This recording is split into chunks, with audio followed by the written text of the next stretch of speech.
அனுதினமடியான் சாய்ந்திலை பாரிடுவே. சிலுவை நிழலில் அனுதினமடியான் சாய்ந்திலை பாரிடுவே. சிலுவையின் அன்பின் மறைவில் கிருபையின் இனிய நிழலில், சிலுவையின் அன்பின் மறைவில் கிருபையின் இனிய நிழலில், ஆத்துமனேசரின் அருகில், ஆத்துமனேசரின் அருகில் அடைகிறேன் ஆறுதல் மனதில். சிலுவை நிழலில் அனுதினமடியான் சாய்ந்திலை பாரிடுவேன். சிலுவை நிழலில் அனுதினமடியான் சாய்ந்திலை பாரிடுவேன். பாவ பார சுமையன சோர்ந்து கலந்ததன் ஜீவியமே. பாவ பார சுமையன சோர்ந்து கலந்ததன் ஜீவியமே. சிலுவை என்னை வந்ததினால் சிறந்த சந்தோஷம் கண்டதினால், சிலுவை என்னை வந்ததினால் சிறந்த சந்தோஷம் கண்டதினால், இலைப்படையாது மேலோகம், இலைப்படையாது மேலோகம், ஏங்குவேன் பரமே வேகம். சிலுவை நிழலில் அனுதினமடியான் சாய்ந்திலை பாரிடுவே. சிலுவை நிழலில் அனுதினமடியான் சாய்ந்திலை பாரிடுவே.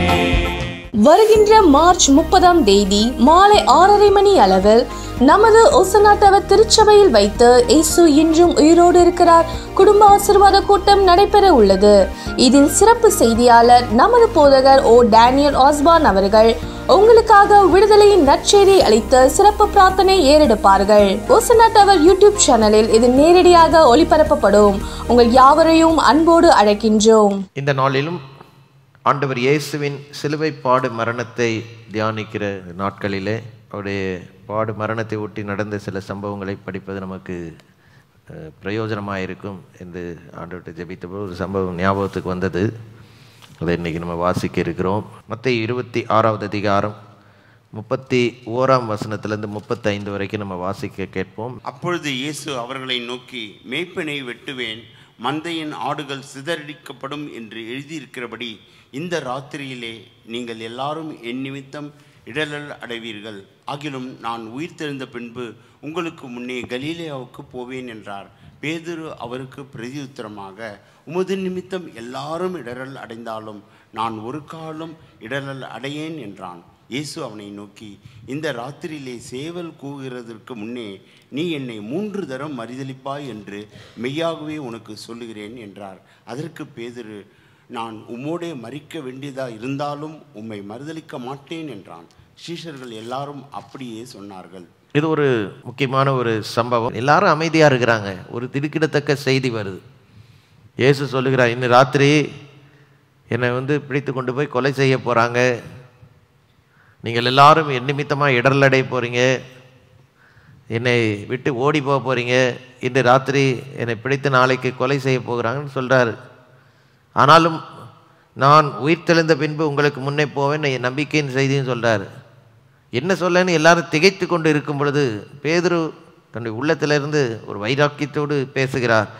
பேதுரு அவருக்கு பிரதியுத்தரமாக, உமது நிமித்தம் எல்லாரும் இடரல் அடைந்தாலும் நான் ஒரு காலம் இடரல் அடையேன் என்று சொல்ல. நல்ல வார்த்தைகள் தான், ஆனால் அதை செய்ய முடியவில்லை.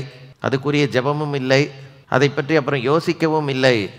இன்றைக்கி பார்க்கும் பொழுது வாயின் வார்த்தைகள், இன்றைக்கி நம்ம இந்த நாளில் இந்த செய்தியில் ஆண்டவர் இயேசுவின் பாடு மரணத்தின் அந்த அந்த அந்த உச்சக்கட்டமான நேரத்தில் ஜனங்கள் வாயிலிருந்து வந்த சில முக்கியமான வார்த்தைகளை இன்றைக்கி உங்கள் மத்தியில் சுருக்கமாக வைக்கப் போகிறேன். இந்த நாட்களில் நிறைய நேரம் ரொம்ப இடக்கான வார்த்தைகள், கிண்டலான வார்த்தைகள், ரொம்ப அதாவது நம்ம பற்றி யோசிக்காமல் சில வார்த்தைகள் நம்ம வாழ்க்கையை எதிர்காலத்தையே மாற்றி விடுகிறது.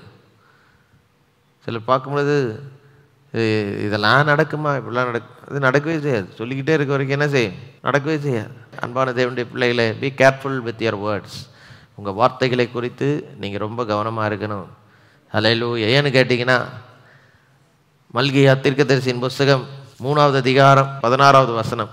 அப்பொழுது கர்த்தருக்கு பயந்தவர்கள் ஒருவரோடு ஒருவர் பேசிக்கொள்வார்கள், கர்த்தர் கவனித்து கேட்பார். கர்த்தருக்கு பயந்தவர்களுக்காகவும் அவருடைய நாமத்தை தியானிக்கிறவர்களுக்காகவும் ஞாபக புஸ்தகம் ஒன்று அவருக்கு முன்பாக எழுதப்பட்டிருக்கிறது. என் சம்பத்தை நான் சேர்க்கும் நாளிலே அவர்கள் என்னுடையவர்களாக இருப்பார்கள் என்று சேனைகளின் கர்த்தர் சொல்கிறார். ஒரு மனுஷன் தனக்கு ஊழியம் செய்கிற தன்னுடைய குமாரனை கடாட்சிக்கிறது போல நான் அவர்களை கடாட்சி. பாருங்க, கர்த்தருக்கு பயந்தவர்கள் ஒருவரோடு ஒருவர் பேசிக்கொள்வார்கள்.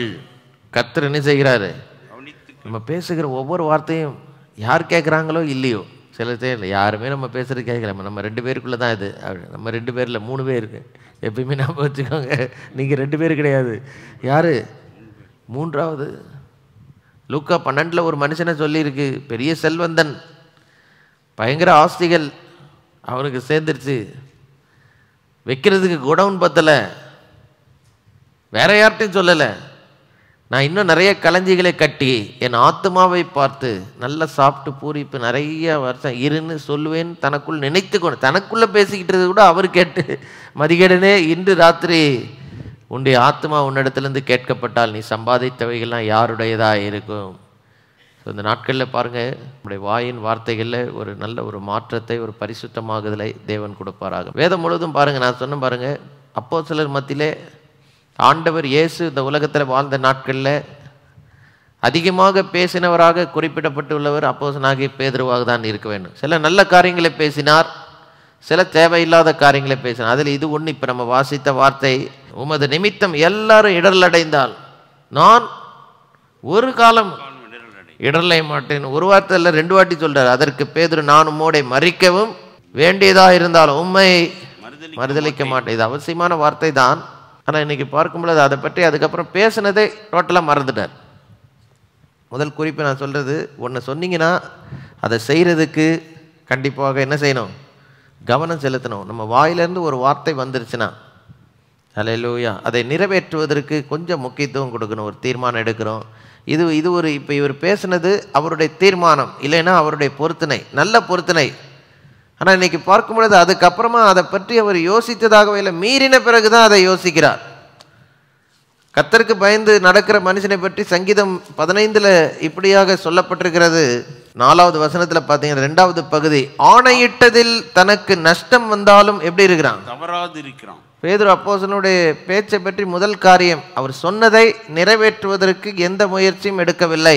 ஆண்டவருக்கு உண்மையா நான் இருப்பேன், என்ன வந்தாலும் நான் விட்டு கொடுக்க மாட்டேன், எவன் வேணா போகட்டும், நான் இங்கே தான் இருப்பேன் உறுதியா அப்படின்னு சில நேரம் உணர்ச்சி வசப்பட்டு பேசுகிறோம். ஆனால் பேசின பின்பு பேசினதே மறந்து விடுகிறோம். தவறு செய்த பிறகு தான், ஒவ்வொரு வாட்டி விழுந்த பிறகு தான், ஐயோ இப்படி பண்ணிட்டோமே நம்ம அப்படின்னு நினைக்கிறோம்.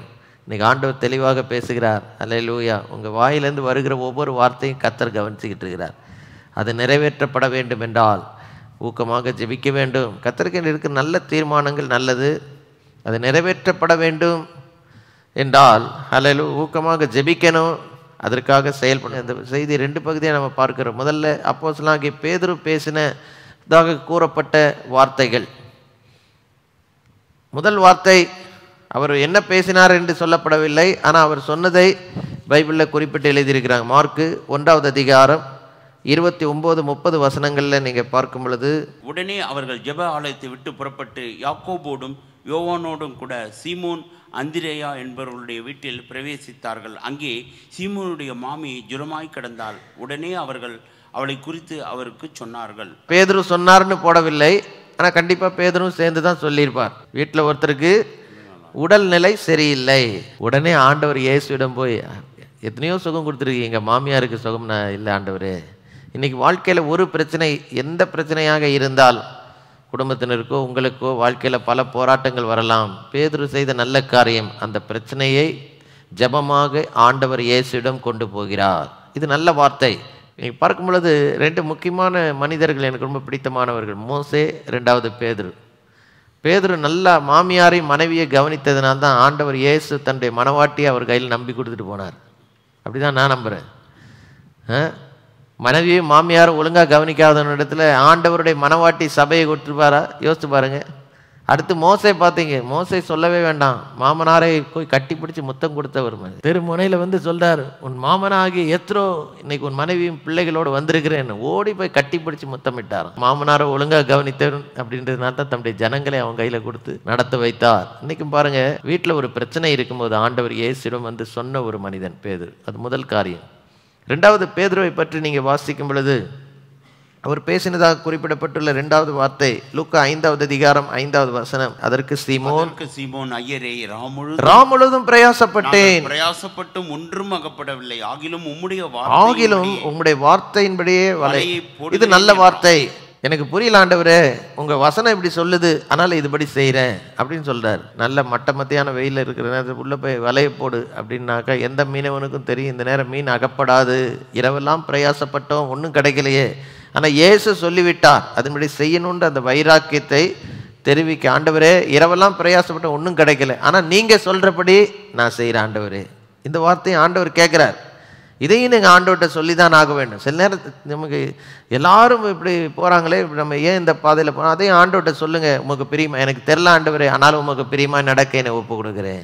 அந்த வார்த்தையை ஆண்டவர் கேட்பார். ஹல்லேலூயா. அடுத்தது நீங்க பார்க்கும் பொழுது மத்தேயு 14:28 பேதுரு ஒரு முறை பேசுகிறார். எல்லா சீசர்களும் படகுல போய்கிட்டு இருக்கிறாங்க, பயங்கரமா காற்று அடித்துக்கிட்டு இருக்கு, புயல் அடிக்கக்கூடிய ஒரு சூழ்நிலை, படகு மூவ் ஆக மாட்டேங்கி. இருட்டில் திடீர்னு பார்க்குறாங்க, அங்கே ஒரு உருவம் தண்ணீர் மேல் நடந்து வருகிறது. எல்லாரும் பயந்து அலறி, ஆவேசம் என்று சொல்லி பயத்தினால் அலறினார்கள் என்று சொல்லப்பட்டிருக்கிறது. ஆண்டவர் இயேசு ஒரு வெள்ளை ட்ரெஸ் போட்டிருக்காருன்னு வச்சுக்கோங்க, இந்த மாதிரி லைட்லாம் இருந்திருக்காரு, அங்கே நிலா வெளிச்சம் இருந்திருக்கும் கண்டிப்பாக, ஒருவேளை அதில் தான் பார்த்துருப்பாங்க. அந்த நிலா வெளிச்சத்தில் நடுக்கடலில் இப்போ இங்கேக்கும் கரை வந்து அந்த கடைசியில் கரை இருக்குன்னு வச்சுக்கோங்க, தாண்டி போய்கிட்டு இருக்கிறாங்க. ஒருத்தர் தண்ணியில் நடந்து வர்றதை பார்த்தா எப்படி இருந்திருக்குமா, அவனுக்கு கதி கலங்கி இருக்கிற நேரத்தில் அங்கேருந்து ஒரு சத்தம் வருது, திடன் கொள்ளுங்கள். அவங்க எப்பயுமே கேட்டு அறிந்த ஒரு சத்தம். ஆண்டவர் இயேசுவின் சத்தத்தை நல்லா கவனித்து கண்டுபிடிச்சிருப்பாங்க. கண்டுபிடிச்சாலும் ஒருத்தருக்கும் வாய் திறக்கலை. பேதுரு அவரை நோக்கி உடனே கூட, அப்போ கூட யோசிக்காம பேதுருன்னு சொல்ல, ஆண்டவரே நீரே ஆனால் நான் ஜலத்தின் மேல் நடந்து. இது ஒரு நல்ல வார்த்தை. ஆண்டவருடைய சத்தத்தை கேட்டால் உடனே கீழ்ப்படிய வாய் திறக்கிறார். 11 அப்போஸ்தலர் மாத்திரம் எத்தனை பேர் இருந்தாங்களோ தெரியல, 12 பேரும் கூட, இன்னும் 2-3 பேர் கூட, ஒரு 10-20 பேர் கூட இருந்திருக்கலாம் கப்பலில், யாருக்கு தெரியும் எத்தனை பேர் இருந்தாங்கன்னு. எல்லாரும் அமைதியாக பார்த்தா அப்படியே கலக்கத்தில் இருக்காங்க. இவர் ஒருத்தருக்கு இயேசுவாக இருந்தால் நானும் தண்ணியில் அவரை போல நடக்கணும்னு ஒரு ஆசை. அப்படி விசுவாசத்தை வெளிப்படுத்துகிற, ஆண்டவரே நீரே ஆனால் ஒரு வார்த்தை சொல்லுங்கப்பா, நான் தண்ணியில் வந்துடுறேன் அப்படின்னு சொல்லி வாயை திறந்து சொல்லுகிறார். ஆண்டவர் ஒரே ஒரு காரணம், வா என்று சொன்ன, போய் இறங்கிட்டார். அடுத்து பேதுரு பேசின ஒரு முக்கியமான வார்த்தை மத்தேயு 16வது அதிகாரத்தில் இருக்கிறது. ஜனங்கள் என்னை யார் என்று சொல்லுகிறார்கள் என்று ஒரு நாள் பேதுரு சீசர்கள் எல்லாரும் இருக்கும்போது ஆண்டவர் கேட்கிறார். எல்லாரும் அமைதியாக பார்த்துக்கிட்டு இருக்கிறது இல்லை. இங்கே சில நிறைய வார்த்தைகள், சிலர் எலியான்னு சொல்கிறாங்க, சில தீர்க்கதரிசிகள் ஒருத்தர் நீங்கன்றாங்க, இப்படிலாம் நிறைய காரியங்கள் எல்லாரும் சொன்ன பொழுது பேதுரு ஒருத்தர் தான் வாயை திறந்து, நீ ஜீவனுள்ள தேவனுடைய குமாரனாகிய கிறிஸ்து. நான் பாருங்க, உள்ளத்தின் நிறைவினால் தான் வாய் பேசும். பேதுருவின் இந்த பேச்சிலேருந்து நம்ம என்ன கற்றுக்கொள்கிறோம்? உள்ளத்தில் ஒரு விசுவாசம், உறுதி இருக்கணும். ஆண்டவர் இயேசு யார், நீங்க யார், ஹல்லேலூயா, நம்ம எங்க போய்கிட்டு இருக்கிறோம், நம்ம எங்க இருக்கிறோம் என்பதை குறித்து நல்ல ஒரு தெளிவு இருக்கு. நம்ம வாயில அது வரும். உள்ளத்துல என்ன இருக்கோ அது என்ன செய்யும், வாயில வரும். இது நல்ல வார்த்தை. அடுத்து அதுக்கு அடுத்து உடனே மத்தேயு 16, 21, 22, 23 வசனங்கள். அது முதல் இயேசு தாம் எருசலேமுக்கு போய் மூப்பராலும் பிரதான ஆசாரியர்களும் வேதபாரர்களும் பல பாடுபட்டு கொலையுண்டு 3ஆம் நாளிலே எழுந்திருக்க வேண்டும் என்பதை தம்முடைய சீசர்களுக்கு சொல்லத் தொடங்கினார். அப்பொழுது பேதுரு அவரை தனியே அழைத்து கொண்டு போய், ஆண்டவரே. இப்பயும் பாருங்க, எத்தனையோ சீசர்கள் இருந்தாங்க, அவங்க யாரும் வாய் திறக்கல. பேதுரு ஒருத்தர் தான் ஆண்டவருக்காக ஒரு ஆதங்கம், அப்பா இது உங்களுக்கு நடக்கக்கூடாது, நீங்க கொலையுண்டு சாகக்கூடாது, இப்படி சிலுவை மரணம் உங்களுக்கு கிடையாது அப்படின்றது தன்னுடைய பாருங்க ஆண்டவர் மேல இருந்த அன்பு. ஹல்லேலூயா. ஒரு பக்கம் இது நல்ல வார்த்தையாக இருந்தாலும் இதை தூண்டிவிட்டது யார் என்பதை உணராமல் பேசினார் பேதுரு. உங்க நெருங்கின நண்பன் யாராவது ஒருத்தர் நாளைக்கு எனக்கு இப்படி ஒரு காரியம் நடக்க போகுதுப்பா, அப்படி நடக்கிறதுக்கு வாய்ப்பே இல்லைன்ற சூழ்நிலை யாராவது வந்து சொன்னா நம்ம என்ன சொல்லுவோம்? ஐயோ இதெல்லாம் உங்களுக்கு நடக்கூடாது, எதனா நம்ம ஏதாவது செஞ்சு மாத்திடுவோம், இதெல்லாம் நீங்க போகக்கூடாது, இந்த மாதிரிலாம் நடக்கக்கூடாது, இந்த மாதிரி உனக்கு ஆகக்கூடாதுன்னு சொல்லுவோமா சொல்ல மாட்டோமா? எத்தனை பேர் சொல்லுவோம்? கண்டிப்பா எல்லாருமே சொல்லுவோம். அதில் தப்பு இல்லையே. ஆனால் இந்த தூண்டுதலை, இதை பேசுவதற்குரிய தூண்டுதலை பிசாசானவன் பின்னால் இருந்து கொடுத்தான்னு சொல்லி ஆண்டவர் அறிந்திருந்தார், பேதுரு அறியவில்லை. இது பேதுரு பேசின அவசியமற்ற வார்த்தைகளில் இது ஒன்று. அடுத்து பேதுரு பேசின அவசியமற்ற இன்னொரு வார்த்தை என்னன்னு பார்த்தீங்கன்னா, மத்தேயு 17வது அதிகாரத்தில் 24வது வசனத்தை நீங்கள் எடுத்து வாசிக்கும் பொழுது, அவர்கள் கப்பர்நகூமில் இருந்து வந்தபோது வரிப்பணம் வாங்குகிறவர்கள் பேதுருவினிடத்தில் வந்து உங்கள் போதகர் வரிப்பணம் செலுத்துகிறது இல்லையா என்று கேட்டார்கள். ஏன் கேட்குறாங்க? உலகமெல்லாம் தெரியும், இந்த மனுஷன் வாயை ஈஸியாக கிண்டிடலாம், 2 வார்த்தை கேட்டால் 10 வார்த்தை பதில் சொல்லுவான்னு குற்றம் பிடிக்கிறதுக்கான வந்து கேட்குறாங்க. அதே போல் வந்து கேட்டாங்க, ஒன்றுமே யோசிக்காமல். உங்கள் ஆண்டவர் வரி செலுத்துறாரான்னு கேட்டானாக்கா நான் என்ன கேட்டு சொல்கிறேன், எனக்கு தெரிலப்பா, அவர் பணத்தை வச்சு என்ன பண்ணுறாரோ யாருக்கு தெரியும், எப்படி வாங்குறாரு, எப்படி எனக்கு ஏதோ கொடுக்குறாரு, நாங்கள் வாங்கி சாப்பிட்டு கூட போய்கிட்டு இருக்கோம், அப்படி தானே நீங்கள் என்ன சொல்லுங்க, அப்படி நியாயமாக சொன்னால் அப்படி தானே சொல்லியிருக்கணும். ஆனால் ஒரு வார்த்தை கூட யோசிக்காமல் செலுத்துகிறோம் அப்படின்றார். இவர் பேசுனது ஆண்டவர் நேரடியாக கேட்டாரோ இல்லைன்னா அவருக்கு தெளிவு வந்ததோ என்னமோ தெரியல. வீட்டுக்குள்ளே போகும் பொழுதே ஆண்டவர் அவனை கரெக்ட் பண்ணிட்டார். சீமோனே, உனக்கு எப்படியாய் தோன்றுகிறது, பூமியின் ராஜாக்கள் யார்கிட்ட வரி வசூலிக்கிறாங்க அப்படின்லாம் கேட்டுட்டு கடைசியில் சொல்கிறாரு, ஹல்லேலூயா, ஒரு மீனை பிடி, அதில் இருக்கிற அந்த பணத்தை எடுத்து எனக்கும் உனக்கும் சேர்த்து செலுத்துன்றார். சில நேரம் நல்லது பேசுகிறோன்னு நினைக்கிறோம், யார் சொல்கிறான், யார் நமக்கு அந்த ஐடியா கொடுத்தான்னு யோசிக்காமலே வாயை திறந்து பேசிடுறோம். 2வது, யாராவது நம்மளை வந்து தூண்டி விட்டா நல்ல வேகமாக அடித்து வெட்டுன்னு கேட்டு வந்துட்டேன் பாஸ்டர், எப்போ கேட்டு எல்லாத்தையும் குடிச்சவர் ஆக்கிட்டேப்பா அப்படின்னு சும்மா இருந்திருந்தா கூட நல்லா இருந்திருக்கும் போல, நீ கேட்டதுனால தான் எல்லாமே பிரச்சனை ஆயிடுச்சுன்ற மாதிரி ஆயிடுது.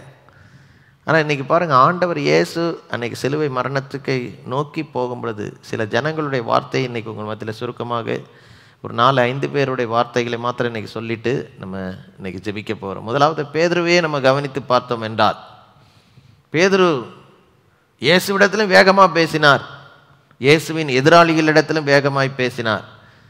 இயேசுகிட்ட பேசும் பொழுது நம்ம வாசித்த மத்தேயு 26 அந்த 31லேருந்து 35 வசன பகுதியில், உமக்காக சாக வேண்டியதாக இருந்தாலும் நான் இடரலடைய மாட்டேன், எல்லாரும் இடரலடைந்தாலும் நான் இடரலடைய மாட்டேன் அவ்வளோ அறிக்கை விட்டு.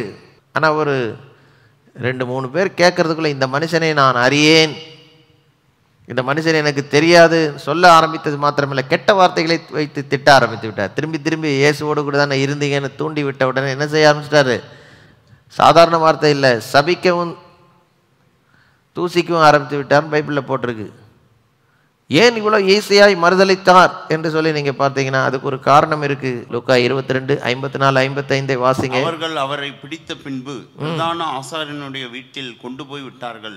பேதுருவும் தூரத்திலே பின் சென்றான். அவர்கள் முற்றத்தின் நடுவிலே நெருப்பை முட்டி அதை சுற்றி உட்கார்ந்த போது பேதுருவும் அவர்கள் நடுவிலே உட்கார்ந்தான். இயேசுவை பிடித்த அவரை அவமானப்படுத்த அழைத்து சென்ற ஜனங்கள், அவர்கள் நடுவில் போய் பேதுரு என்ன செய்தாரு? உட்கார்ந்தார். இன்னைக்கு வாயில வேண்டாத வார்த்தை வருவதற்கு காரணம் நம்ம வேண்டாத இடத்துல போய் உட்கார்றதுனால தான். இன்னைக்கு நல்லா புரிந்து கொள்ள முதல் காரியம், உட்காரக்கூடாத இடத்துல போய் உட்கார்ந்தா பேசக்கூடாத பேச்சு கண்டிப்பா வாயில வரும். ஹல்லேலூயா. பாவம் இராமல் இராது. நீங்க எங்க போறீங்க, எங்க உட்கார்றீங்க கொஞ்சம் கவனித்து பாருங்க. துன்மார்க்கருடைய ஆலோசனையில் நடவாமலும் பாவிகளின் வழியில் நில்லாமலும் பரியாசக்காரர் உட்காரும் இடத்தில் உட்காராமல் சங்கீதம் 1:1 சொல்லப்பட்டிருக்கிறது. இது மாதிரி தவறான இடத்துல போய் நம்ம போய் உட்கார்ந்து தொடர்பு வைத்த அந்த ஜனங்களோடு, ஆண்டவருக்கு விரோதமாய் செயல்படுகிறவர்களோடு தொடர்பு வைத்தால் தேவனுக்கு விரோதமான வார்த்தைகள் தான் வாயில வரும். 2வது, ஹல்லேலூயா, ஆண்டவர் இயேசுக்காக பேசினது போல பேசினார்கள். யாருன்னு பார்த்தீங்கன்னாக்கா பிலாத்து. யோவான் 19:4 பிலாத்து மறுபடியும் வெளியே வந்து, நான் இவனிடத்தில் ஒரு குற்றமும் காணேன் என்று நல்ல வார்த்தை அறியும்படிக்கு இதோ உங்களிடத்தில் இவனை வெளியே கொண்டு வருகிறேன் என்றான். இவனிடத்தில் என்ன செய்யல? வெளியே கொண்டு வருகிறேன். இதுதான அறிக்கை, விசுவாச அறிக்கை போல இருக்கு. இந்த மனுஷனிடத்துல ஒரு குற்றத்தையும் காணேன். ஆனா அதே பிலாத்து இயேசுவை சிலுவையில் அறையப்படும்படி ஒப்பு கொடுத்தார். காரணம் என்னன்னு பாத்தீங்கன்னா மார்க் 15:15 நீங்கள் எடுத்து வாசிக்கும் பொழுது, அப்பொழுது பிலாத்து ஜனங்களை பிரியப்படுத்த மனதுள்ளவனாய் பரபாசை அவர்களுக்கு விடுதலையாக்கி இயேசுவையோ வாரினால் அடிப்பித்து சிலுவையில் அறையும்படி. இன்னைக்கு நல்லா புரிந்து கொள்ளுங்க, பேச்சு நல்லா தான் இருந்தது, ஆனா அந்த பேச்சு செயலா மாறலையே. நம்ம நல்லா வாய் கிழிச்சு பேசலாம், ஆனால் ஜனங்களை பிரியப்படுத்தணும்னு நம்ம மனசு போயிடுச்சுனாக்கா அந்த வாய் பேச்சு செயலாக மாறாது. நல்லா புரிந்து கொள்ள, தேவனை பிரியப்படுத்தணும். ஹல்லேலூயா, ஹல்லேலூயா. ஆனால் பிலாத்தின் மனைவியை பாருங்க, அவங்க பேசுகிற ஒரே வசனம் தான். மத்தேயு 27:19 நீங்கள் எடுத்து வாசிக்கும்போது வாசிங்க. அவன் நியாயாசனத்தில் உட்கார்ந்திருக்கையில் அவனுடைய மனைவி அவனிடத்தில் ஆள் அனுப்பி, நீர் அந்த நீதிமானை ஒன்றும் செய்ய வேண்டாம், அவர் நிமித்தம் இன்றைக்கு சொப்பனத்தில் வெகு பாடுபட்டேன் என்று இயேசுவை சரியா அறிக்கை பண்ணாங்க. இயேசு கிறிஸ்து நீதிமான். யார் பேச்ச கேட்குறீங்களோ கேட்கலையோ, மனைவி பேச்ச ஒழுங்காக கேட்டிங்கன்னா அநேக நேரம் பல தீமைக்கு தப்பிக்குவீங்க. அன்னைக்கு பிலாத்தும் அவருடைய மனைவி 2 பேரும் சேர்ந்து ஒருமித்து நம்ம சரி வாமா நம்ம ஜெபம் பண்ணி சரியான ஒரு தீர்மானம் எடுப்போம், இன்னைக்கு இந்த மனுஷனை என்ன செய்யலாம் அப்படின்னு சொல்லிட்டு நீ சொல்ற வார்த்தைக்கு நான் இடம் கொடுக்குறேன் அப்படின்னு சொல்லியிருந்தா பிலாத்தின் குடும்பம் காப்பாற்றப்பட்டிருக்கும். இந்த அம்மா சொல்ற பேச்சை விட்டுட்டு ஜனங்க சொல்ற பேச்சுக்கு பிலாத்து இடம் கொடுத்துட்டார். அதனால தான் கெட்டு போயிட்டார். ஹல்லேலூயா. ஆனால் பிலாத்தின் மனைவி இயேசுவுக்காக பேசின ஒரு அம்மா, ஒருவேளை கண்டிப்பாக அந்த அம்மா ரசிக்கப்பட்டு பரலோகம் போயிட்டாங்களா யாருக்கு தெரியும். இவங்கெல்லாம் நல்லா பேசியிருக்கிறாங்க.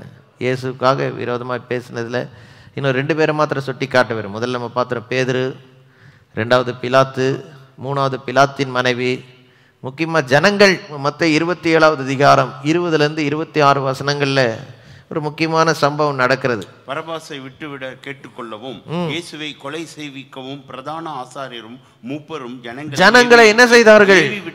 ஏவி விட்டார்கள் என்று சொல்லப்பட்டிருக்கு.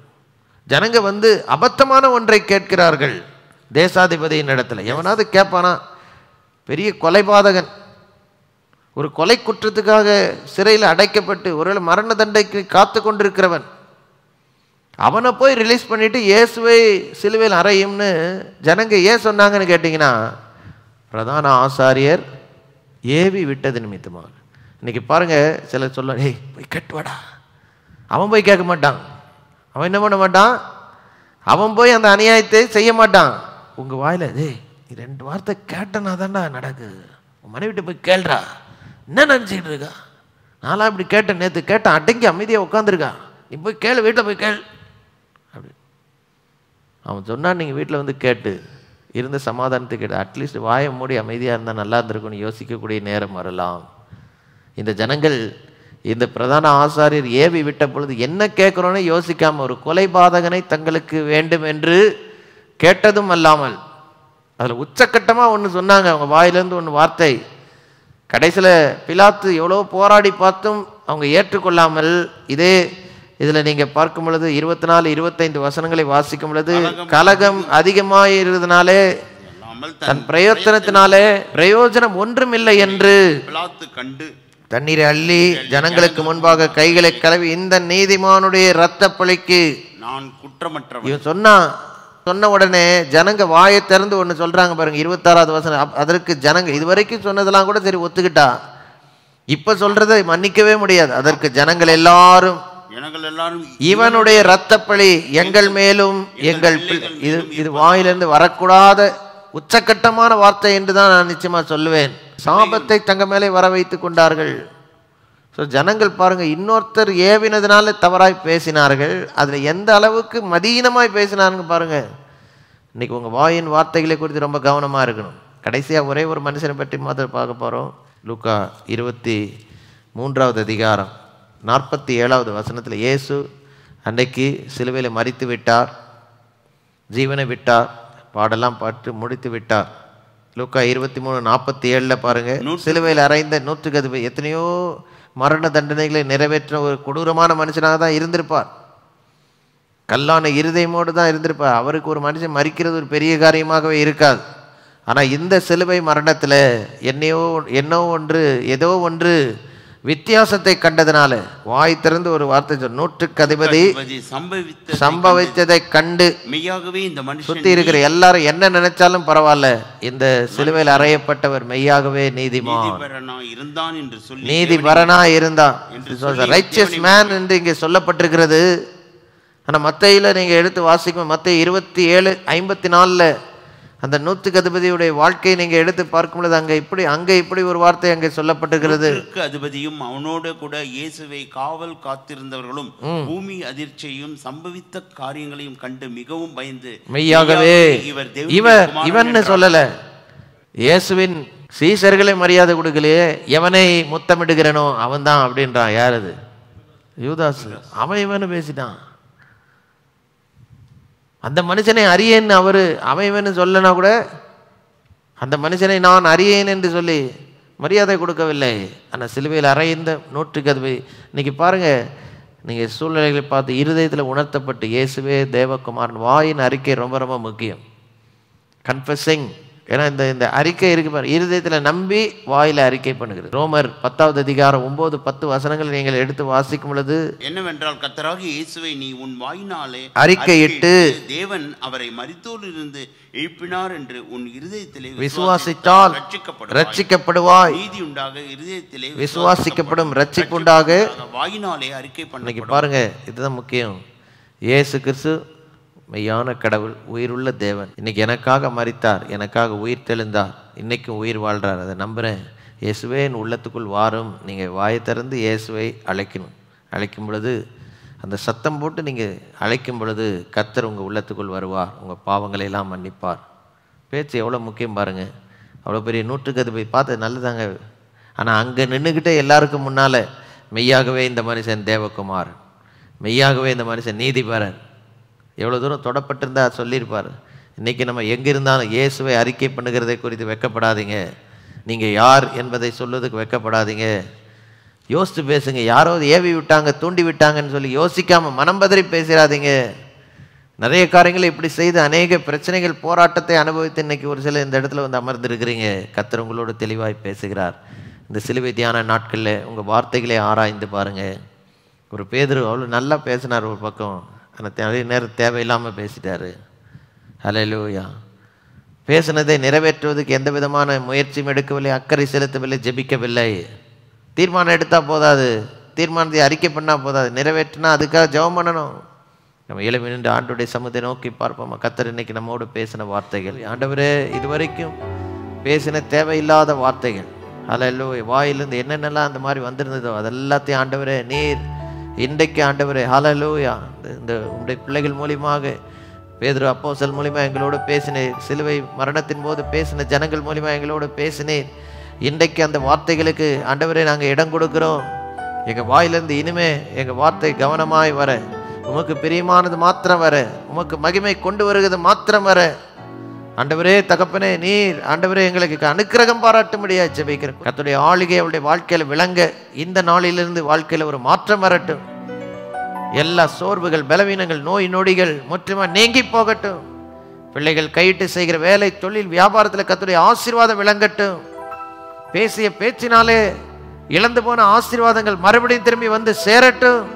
ஒரு மாற்றம் உண்டாகட்டும். இயேசுவின் நாமத்தில் பிதாவே, ஆமென். வருகின்ற மார்ச் 30ஆம் தேதி மாலை 6:30 மணி அளவில் நமது ஒசனாட்டவர் திருச்சபையில் வைத்து இயேசு இன்றும் உயிரோடு இருக்கிறார் குடும்ப ஆசீர்வாத கூட்டம் நடைபெற உள்ளது. இதில் சிறப்பு செய்தியாளர் நமது போதகர் டேனியல் ஆஸ்பான் அவர்கள் உங்களுக்காக விடுதலையின் நற்செய்தி அளித்து சிறப்பு பிரார்த்தனை ஏறெடுப்பார்கள். ஒசனாட்டவர் யூடியூப் சேனலில் இது நேரடியாக ஒளிபரப்பப்படும். உங்கள் யாவரையும் அன்போடு அழைக்கின்றோம்.